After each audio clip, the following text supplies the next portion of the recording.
Bonjour tout le monde, bienvenue sur cette vidéo.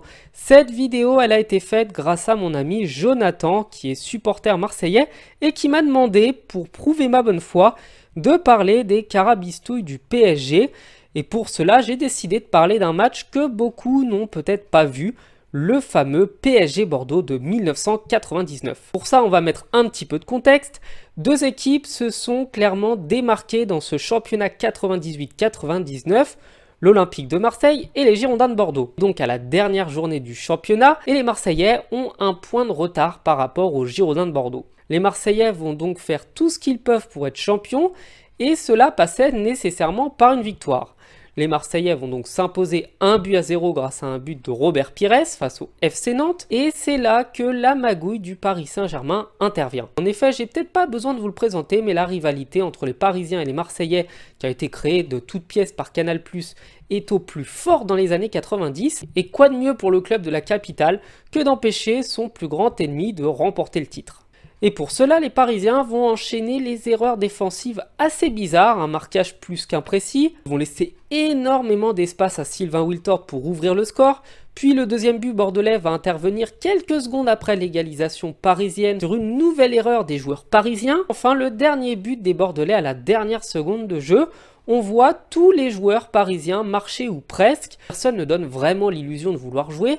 Et ce qui est le plus marquant, c'est que si on regarde bien l'attitude des supporters du PSG, on peut se rendre compte que ces derniers se lèvent et applaudissent quand Bordeaux marque, ce qui prouve que le stade tout entier était bien derrière la cause des Bordelais. Mais comme on m'a attribué une certaine mauvaise foi sur certains buts ou certaines erreurs défensives, ce que je conçois parfaitement, parce que ce n'est pas totalement faux, on va quand même revenir sur les déclarations d'un des principaux intéressés puisqu'il s'agit de Francis Liasser. Francis Liasser, encore une fois un petit peu de contexte, c'est un joueur meilleur ami probablement de Luis Fernandez qui a évolué sous les couleurs parisiennes.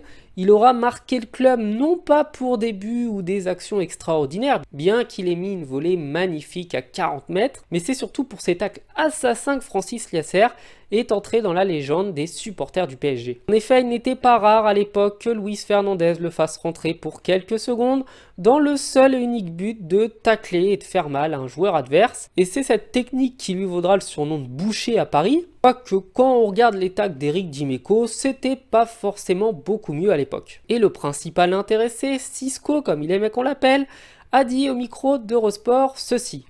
On n'était pas à 100% motivé pour faire un résultat contre Bordeaux. Je n'étais pas le seul. Note de la rédaction, ça prouve bien que tous les joueurs étaient dans le coup. Après, peut-être que cela a dû se voir chez moi plus que chez les autres. Étant vraiment frappé de l'empreinte du club et étant né à Paris, je voyais d'un meilleur œil le fait que le titre de champion aille aux Girondins de Bordeaux. Je vais me confesser un peu. Il m'est arrivé pendant le match d'avoir quelques absences. Je n'ai pas été des plus énergiques. Je n'ai pas donné tout ce que j'aurais pu. J'ai un peu traîné les chaussures, on va dire. Notre préparation n'était pas des plus pointues. Si on peut également rajouter le fait que les joueurs du PSG n'ont même pas compris pourquoi leur coéquipier fêtait le but de l'égalisation, on peut en conclure extrêmement simplement que tout était fait pour que l'OM ne remporte pas la partie. Et je conclurai cette vidéo en vous rappelant que les Marseillais se sont bien vengés comme il fallait quand l'année où Montpellier a été champion, les joueurs marseillais ont eux aussi énormément levé le pied pour permettre aux joueurs de Montpellier de remporter la victoire. Cette victoire face à l'OM est justement la victoire au final qui aura coûté le titre au PSG. Et bien voilà, cette vidéo est terminée, je vous souhaite de passer une bonne journée, une bonne soirée et je vous dis à bientôt sur la chaîne, ciao.